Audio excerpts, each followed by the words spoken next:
Yes guys, welcome into the video. In this one we're going to be talking to Viral Affiliates Accelerator Circle member Connor. So Connor's been in the program for about 2 months now, just coming up to 2 months, and he's had some great success. He's been able to hit his first 5-figure month, go into doing TikTok shop full time. And in this one we really tried to focus on giving you guys as much value as we can and really try and give you guys some insight as to what we can actually help you with when you come inside the Accelerator Circle. We typically work with TikTok shop affiliates that are already making some money, £500, £1,000 a month, 2K a month, 3K a month, even 4K a month, that are really trying to scale up and hit 5-figure months like Connor has. Inside there, we really try and focus on specific and personalized help rather than generalized information. You know, rather than giving you generalized information and telling you what works for other people, we really try and focus on giving you specific information. As you can imagine, because we're working with people either one-to-one or in small groups of people that do similar content styles, people that are similar age, gender, and also that choose similar products, we do have limited spots. So if you do want help growing on TikTok shop, it's going to be the only link in the description and you can apply there. You're going to be able to book a call and we're going to basically be able to tell you whether we think we can help you. Obviously our business runs on getting people results. So if we don't think we can help you, we're definitely going to direct you in the right direction to someone that, you know, can actually help you, even if that's not us. As I've said before, every single person that has decided to invest in themselves and actually come and learn with us has made their money back. And that is why we're a bit more selective about who we actually let in. But as I say, the call's totally free, so feel free to book one in and you can get some clarity on which direction you need to go in with TikTok shop to progress. Hope you guys enjoy this video and I'll catch you in the next one. So yeah, Connor, just tell the people a bit about you and, you know, your life before TikTok shop, what you were doing before TikTok shop. I'm Connor, I'm 29 years old, been a bricklayer for the last 10 years. Yeah, been doing that a fair while now before TikTok shop. Never tried any kind of online income. I think everyone always thinks about trading when they hear that and it sounds too good to be true. And it did feel a bit too good to be true. That's why I never chanced it. And I think when I found out about TikTok shop, I liked the idea of it felt genuine. Like the more work you put in, the more results you get out. It didn't feel very luck based. Yeah. I know a lot of people think there's a lot of luck involved, but when you start to understand it, you see you make your own luck. You intentionally put things in your video, you intentionally post more videos, you double down on content, and you kind of learn how to make your own fortune in this. Yeah. You know, I think the reason a lot of people get into TikTok shop in the first place is it's just like, it's simple, you know? Like we always say, it's not easy, but it is simple. Like you promote products, people buy them, you get paid a commission. You don't have to handle anything. It's straightforward. It's so like low barrier to entry, isn't it? That's what a lot of people say. It's like the easiest business to start. Yeah, 100%. So yeah, what actually got you to go from working that bricklayer job to deciding that, you know, I'm going to give myself another task and like start TikTok shop as well? I've always liked a challenge. The same sort of year, I went for like a really big weight loss transformation. So I think I already had the mindset of like being locked in and like pushing myself. I think I lost like 4 stone in a year, roughly. Nice, bro. At the similar sort of time that was all kicking off, I still follow Jack Dams. And I used to follow him when he was talking about his like AMS and FBA stuff, and again like thought about that. But then it seemed like it was quite techie for me, and I'm not massivly tech savvy. And again, you need startup capital and all of that. And then I saw him post about like a challenge he was doing, and I think he'd done it the year before. And I remember seeing something about it, never got interested. Yeah. And then this time, because I was in my like locked in mode, I saw just another challenge come up, and I thought, oh well, I've smashed it with a weight loss. Like let's try something else now. Yeah. And his thing was like, if you can post minimum twice a day for 60 days, you're entered into this prize draw. And at the end of the prize draw, there was like 3 cars on offer, a couple holidays. But the thing he said, and he wasn't lying, was if you guys will genuinely stick to this and give it your all, some of you will change your life and some of you will replace your income. And the 60 days finished. I didn't win anything from the draw. I was a bit gutted at the time. I think a lot of people that did that just gave up. They was only in it for the draw. Yeah. But I saw like minor results. So after 2 months, I think I was at like £500 a month. And I was thinking like, I know I'm not giving this everything. Like I know I'm just like ticking the box to get 2 posts out. We was only promoting supplements, so it was so difficult to actually like master the skill of TikTok shop. So from then, rather than give up, I thought, let's just double down, let's up the posting, test new products. And I started actually learning like the skill set. I started doing a lot more of my own personal research, like watching tons of YouTube, following people like yourself, getting all the free advice that you were giving out on your platform and then putting that into my own content. And that's when I saw like the biggest growth. So you sort of touched on like supplements and stuff, but you know, when you were doing that like £500 a month, obviously you say yourself that you weren't putting your all into it, but like what else would you sort of say that you were struggling with at that point? Definitely content strategy and like virality ideas. I didn't know about social one. I didn't know about structuring a video. All I really knew was hook, problem solving, product. A lot of the time when you're starting out, your hook is so product related and it makes it too pushy for your audience. That's something that took me a long time to learn, like the organic side of marketing. Not just like, if you struggle with sleep, and then people are like, this is an ad. And they just fucking scroll straight away. Yeah. It's important. You don't go too far away from the product, and you don't like make your content like totally nothing to do with the product, you know, selling a car gadget in your kitchen or whatever, but like you don't push it on them too much like straight away, you know. The best thing, I think I don't know if it was you or Chris that said it, they're like, you want to blend in with their For You page. You want someone to scroll and then watch your video unintentionally, then they realize it's an ad. But by then they might have heard their pain point, or they might have seen your product in use in its natural setting, and they're already now interested. Now they don't care it's an ad. 100%. So like when you were at that stage and like, you know, you started to see sort of, you know, decent results and stuff, you were getting all this information, what actually made you decide to go from like just getting the free information to then actually coming on board with Viral Affiliates? I think almost in like, just to keep it honest, trying to be a bit smart with money, and it was coming to the end of the tax year. Like I said, I'd managed to grow from that £500 a month, use all the free information out there, up to sort of like 3-4K a month. And I knew that I was either going to have to pay, because you still need to pay tax on your TikTok income. So it's either pay the tax man, or why don't you reinvest this in yourself for a change? Like, the only thing with being a bricklayer, you don't really have a lot of expenses, so you earn decent money, and your tools are very minimal, so you're not used to outlaying on yourself.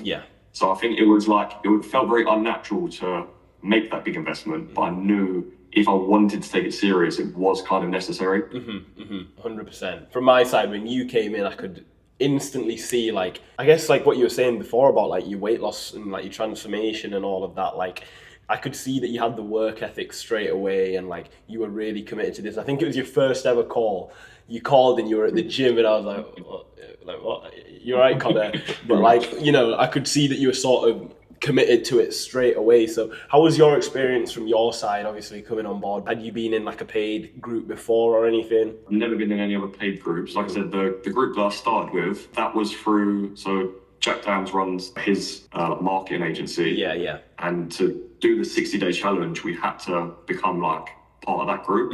I'm still in that like free group on WhatsApp, but again, it is very I don't want to talk down on anyone in there, because some of the guys in there are doing big numbers, but again, where it is just a free group, and it was a lot of people that only started out for a prize draw, you're not surrounded by the most driven people. There's some, like I said, there's some people in there doing big numbers, but there's also a lot of people in there that are still like, oh, have you guys requested this free sample yet? You know, you can get this for free. It's like, you're not taking this serious, you're like just here for a game almost. Like, just like, some people take it up as like thinking, oh, I can just play on my phone in the evening and earn a couple of quid.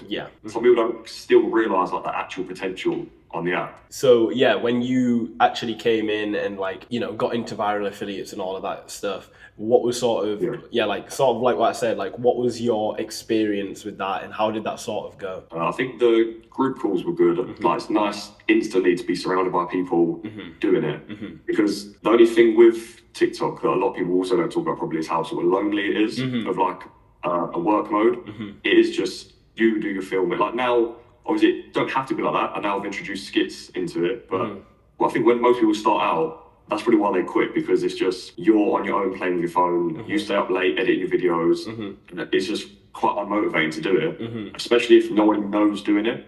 So people look at you like you're that weirdo that's constantly on their phone, or I've seen that guy record himself on TikTok. Oh, that's so cringy. But when you're in a group of people who also know the potential and you're all pushing yourself, like you might post a video, and rather than people give you that sort of fake love of like, oh yeah, mate, nice one, someone in the group will be like, yeah, that was all right, mate, but your hook was too slow, or just that little bit of constructive criticism Yeah. that you need from other people doing it.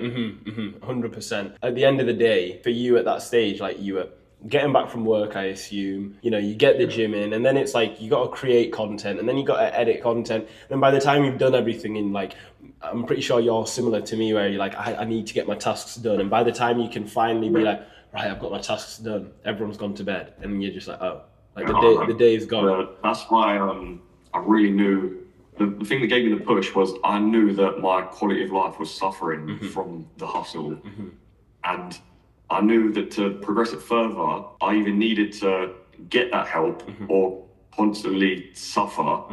And it was almost going to slow me down. Like, I knew my biggest problem was probably product selection because I just genuinely didn't have the time to be researching products. Yeah. That's the biggest, like, so it was like a skill gap almost. Because it didn't matter how good I got at creating content or how many viral videos I watched and tried to recreate. Yeah. If I'm just recreating them with their product, it's not going to blow. I need something similar enough, but finding that was a struggle. So I don't know how I kept up for so long, but like my usual routine was up at 6 in the morning, get ready for work, get home from work at like 5:30, 6 p.m, walk the dog for an hour, my massive dog. Pictures, walk in for an hour, and then have a bowl of cereal, go straight to the gym, about 45 minutes, an hour in the gym, drive home from the gym, eat dinner with my missus. She was probably then up to bed within half an hour, and then I'm then sat there filming and editing. In my head, I might have to get minimum 3 videos done. If you can, try and get 5, and then you can bank 2 in case you ever need them. And most nights, I was lucky to get to bed midnight, 1 a.m. A lot of times was later than 2 a.m. There's been times where like my missus would wake up in the middle of the night and she could hear me downstairs still, come down and like, what are you doing? And it's like 2:30 in the morning and I've got like a Hoover on the fucking chair. And I'm like, I'll only be 10 minutes, I promise. Bro, honestly, like, you know, we never like sugarcoat anything. Like, you do have to put in the effort, and like sometimes it can really look like to the people around you before you get to that stage. Obviously we'll speak about that, but like before you get to that stage, you look like a lunatic, you know, people, and I don't blame other people that don't do this, because it's like, how would you actually understand like what I'm doing right now, you know? When you start to progress and see the results from putting in more effort, all you want to do is put in more and more and more, but you've only got a limited amount of time. Yeah, 100%. Since actually joining and stuff, what has sort of the progress with your results been? Sort of the numbers that you were doing when you came in to sort of where you're at now? Like I said, I was averaging, I think it was about 4K roughly, but I think that's why I started looking for help, because I knew I was earning enough to reinvest, but it also felt very random. Like each month was a different winning product, different winning style. I didn't know how to replicate it. It did feel like a lot of luck. December was big because of Christmas. January was big because I did a couple of supplements and did well. February would have been a low month. I think it would have been like 2.5, 2, which I know for some people doesn't sound like a low month, but when you get used to 4, 2 sounds low. 100%. And I think one of my videos got picked up by GMV Max on a Shark Hoover, and that just like brought me back up to 4. But like again, that was completely luck based. I knew that, and that's when I started looking for the help. And then I think within a couple of weeks of joining, took my March month from, I think I would have been finishing up on like a 3K, and then ended on like 6.5, 6, 7. I got an early release product from my protein. But again, it's like a lot of it that you were teaching us kind of went into that video subtly. So like you say, you're not telling them, oh, this tastes amazing. You've got to like show them aesthetically how nice this is. And like minor things I've done to the video, like I made sure I had natural lighting through the window. Silly things I feel like at the time I thought I was being crazy for, but all could have helped. Rather than mix it with water, because I had water at home, I went out to get milk just to make the shake, because I knew it'd be more visually appealing if it was thicker. Something like that, like silly things like that helped with you helping us script it, that I didn't need a load of waffle in there. It didn't need to be a big long video of like, I don't even think I made the shake on video. I literally just poured the shake out, and it was like a little 30-second video, because then I knew my watch time would be better on percentage. If people watched just to stay in the pour, I already had good watch time.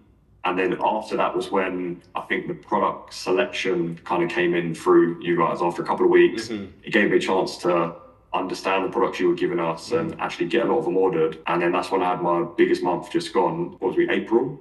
Finished out on over 13k on one account and over another £1,000 in second account in retainers. Yeah, so like nearly 14 and a half. Yeah, well, just to touch on the first thing you said about the visual stuff, like that's so important. People don't understand how important the visuals are. At the end of the day, you're selling something to somebody through a video. Another thing, like you just said, this was like protein. Like people would be looking at protein and they're like, how can I make this visual? And it's like, you know, make it look nice. Someone's going to be, there's that they're holding the box up. And it's just like, you know, someone's going to be drinking this. Like, make them want to drink it. Make it look nice. And like, as you're saying, little things like water makes it this like weird grey colour. Yeah. But if you do it with milk, it looks nice. It looks like a milkshake. And like, you know, these things make a massive, massive difference, especially to the type of person that's actually going to be consuming that. 14K after that is absolutely insane. Obviously, I know, but just like for the people, like what was sort of going through your mind sort of,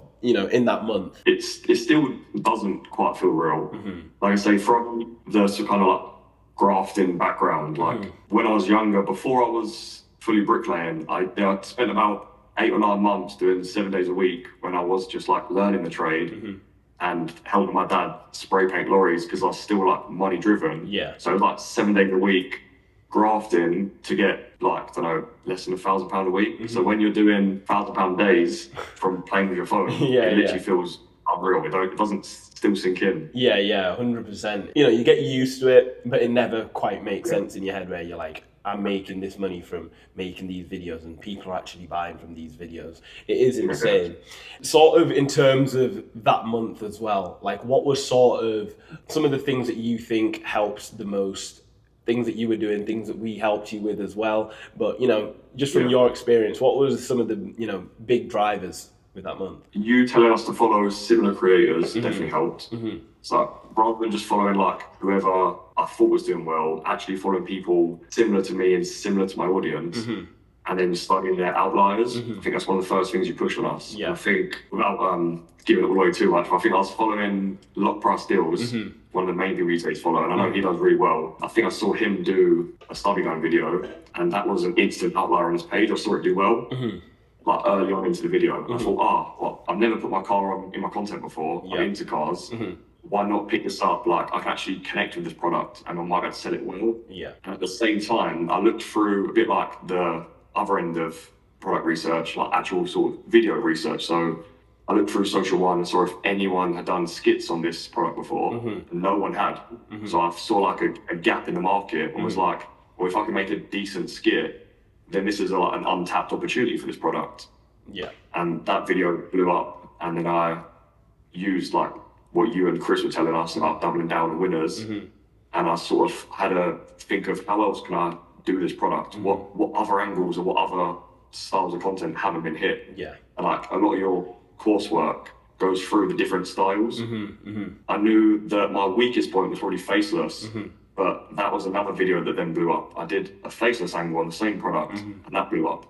And then I literally repeated the exact same video again, changed the hook, changed the text hook, and that blew up again. And like the thing of just rinsing and repeating and studying your winners and knowing what won for them or what made them a winner. Yeah. A lot of my videos were a little bit of engagement bait in the hook, like verbal hook, a bit of engagement bait in the text hook, maybe like the product placement for certain videos. When I had that wash mop video blow up, I noticed in one of my older videos, someone commented, oh, you can't clean the car in the road.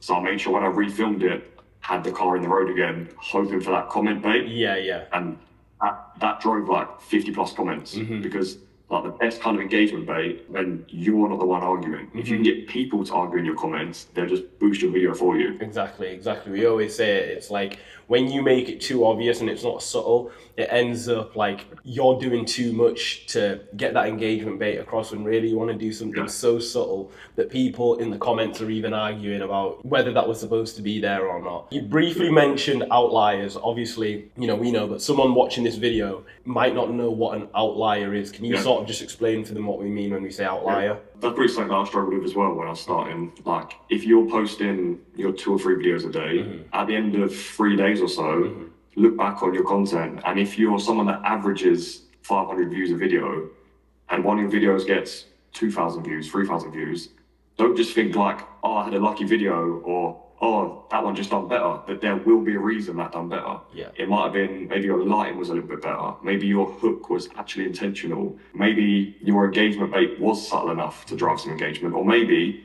your video was trash, but your product was a winner. Yeah. So as soon as you introduce the product, people were interested in that. And I think that's what I noticed instantly. That's how I tested the Stubby Gun to begin with. I had the product in hand and I wanted to get a video out to test it, but I'd already filmed all my content during daylight hours. The skit I made with my mum to begin with, I had her hold up my little like £3 TikTok light behind the camera like this. And she was filming me cleaning the car while it was dark out. And I knew the video was a terrible video because the lighting was bad, so which made it grainy. But that video still did like 7K views in a day. And I was like, I know full well that video is horrendous. Yeah. And it's still done views. So people must really like that product. So then I went straight back there the next day, mid of the day when the sun was out, and we made like 5 videos on the same product because I knew that potential. Yeah, exactly. And this is what I'm saying, like when we talk about how a lot of people say they look back at their videos and they study their own videos, but actually understanding what certain things mean is something that people don't understand. Like they're looking at their videos and they just look at it and they're like, oh, okay, the views are all right, let's have a look at the sales and all. But people don't know how to study the little things. What do comments mean? What can we do with this information that TikTok's giving us? Because it's like instant feedback on every single video that we make is right there in front of us, and each different thing means something, you know? Obviously you've been in the program for just over 2 months now, right? What would you sort of say for you, like obviously coming off the back of this big month, and what sort of changed about your life and, you know, your life outside of TikTok Shop since then? Yeah, well, I've taken the jump to go full time and packed up the bricklaying because it just seems like and the biggest driving force is probably just like the time freedom you can have with TikTok Shop. The job I was working just before I left, guy didn't really like the idea of letting you go early or start early. So if I had to have like a hospital appointment, say, and I was like, oh, can I leave half an hour early or an hour early? And I'm sorry, mate, take the whole day off. So then you're not going to earn anything that day because of an hour. Yeah. Whereas like TikTok gives you that time freedom of, if I need to have an appointment, well, I can work up to that time, take a break, and then go back to it. Or we just went on a weekend away in Wales, and I had the Friday like off work. Yeah. Like I would have had to book that with my boss, and then Monday would have to book that and not get paid Friday or Monday. But instead, I was in Wales with pre-recorded videos. Uploading them from the middle of Wales and doing like £600-700 days. Yeah, I know. I remember. I'll attach it to the video if I remember. But I remember you sending that text like whilst you're out there, and it's like insane. Yeah. Like you're out there, you know, sort of doing what you want to be doing, and you're still making money because you have the freedom to plan yourself. Like, don't get it twisted. You still need to be getting your videos out, and like you understand that as well. Being able to be doing what you want to do. Being able to plan your time, you know, I'm going away next week. I'm going to put in a bit of extra graft this week so that I'm all good whilst I'm away. It's just so good to sort of have that freedom. And then also, like you said, you know, going full time with this now, not having to be hoovering in the kitchen at 2 a.m. and stuff. Must be just a massive difference here. Definitely like the quality of life. Like now I wake up, I say when I want, but I still want to get work done. So I'll probably wake up at like 7 a.m. now, go downstairs and have a cooked breakfast rather than like, I was having like overnight oats at work before. I can have a cooked breakfast now, take the dog out for his morning walk, because I never could do that before. My missus would have to walk him. And then I come home and I can film during daylight hours when I know my content's going to be more visually appealing. I can do skits during the day with people that want to do them, rather than like, waiting for everyone to finish work and no one's in the mood, everyone's tired at the end of like the day. Oh, come on, please, we've got half an hour of daylight left. We've got to do some skits. Like, that's never going to end well. 100%. Now, in terms of the results you've gotten, I always say to people, you can figure this out for yourself, but do you think, in terms of the results that you've gotten and all of that, like, do you think you would have got there on your own, and like what difference would it have been in terms of like how you would have actually managed to get there? I'm not confident in saying I could have got to the exact same place alone, because I might not have had as much of a broad product selection, because I think that's what you helped us with a lot as well. Like, you hear a lot of people say, oh, use your unfair advantage. And because I was in good shape, I just thought, oh yeah, supplements, that's the way to go. I don't know what else to sell, but like, you understand that you can sell to whoever you want to sell to. You just have to understand how. If you want to sell to a middle-aged lady, then you need a product that suits them, and you need to speak to them in their tone, in their language. And like we spoke about the other day, like if I'm going to promote clothing, then I'm going to film with one of my boys. I'm going to talk like I'm talking to my boys. Yeah. And then that's how you relate to that audience. Like once you start understanding, you don't have to be so like picky with products. If you see a product that you think's got potential, just do it. Try a different angle, try something. I think that's what made me join to begin with, because I knew I'd got to that kind of hurdle of like, if I want to take this further, I knew I'd have to slow down to progress. So I knew without help, I'd have to reduce the amount I was filming and editing and uploading to do the product selection and do the studying my own content, because I just genuinely didn't have enough hours in the day. I think that's what gave me the push, rather than, I thought if I'm averaging 4K a month, if I can keep 3 or 4K a month while getting that help from an external source, like something like the product selection, like critiquing our content or telling us what angle to try next, that would save me the time so I can keep uploading to keep that kind of stable amount coming in while progressing. Whereas I was expecting like to do this alone, maybe you stop posting for a few days, maybe you're earning 1K a month for the next 2 or 3 months while you're finding some products, and in that time the earning potential loss like massively outweighed the investment cost to me. Yeah, just off the back of that, you know, when you came in, did you have any like worry or like any sort of thought that it wasn't going to work? I think what helped a bit, I had a couple calls with other people as well before this, but I wasn't quite ready at that point. I had a call with another like mentor in February. Like I said, that's when February was in January. So I'd only just had like 1 big month before then. I thought, am I ready to invest everything I've heard from this at that point? And wasn't. And then I had a call with someone else, and I had a couple of big months, but they didn't quite have as much like proof of concept as what I'd say at the time. So like they didn't have as many sort of like winners in their group. And I was kind of thinking, well, like the numbers that I want to be hitting, like he might have done that, but no one he's taught has yet.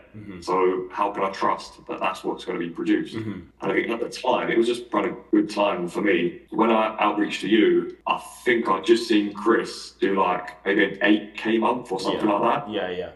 And I think I don't know if you interviewed him or sank. I think, or from your interview, knew that he was like from the building background as well. And I just saw that as like an instant bit of inspiration and was like, well, he's gone full time coming from this.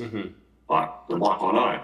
And like I said, after seeing a lot of your free stuff out there, I think what I respected was that you made your money on like the faceless TikToks, which I struggled with the most. And after I'd done enough learning about different content styles, I kind of understood that that was one of the harder types to be successful in, because you don't have the trust factor that face content does. You don't have the engagement of skits.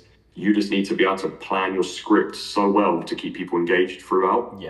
So I thought, if you can do that faceless, can I take that like proven framework and that knowledge and insert it into face content and skits, then surely I'm onto a winner.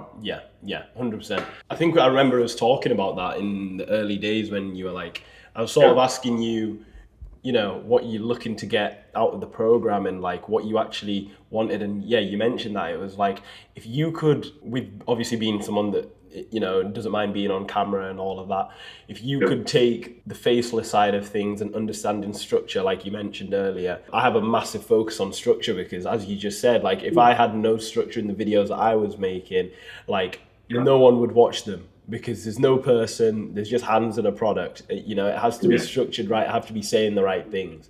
And that's was like, if you could combine that and the structure, you're going to be successful. And you know, you're seeing it now. You really have studied and learned what you want to do, you know? So just to sort of finish this off, if there's anybody that's on the fence or trying to figure out TikTok shop for themselves or any of that sort of stuff, what would you say to them? Probably similar that I basically told myself, like, if you have that belief in yourself, then having someone on your side that believes in you as well, like, can make such a difference. Because like we said about TikTok being so lonely, if it's you believe in yourself and you feel like everyone's doubting you, it's going to get you down, and that's just going to be negative on your like progression. When you're surrounded by a team of people that all are like telling you this is good, or like telling you what needs to improve, telling you like what they've done well, and sharing ideas. Like that little community aspect of it is probably what helps the most.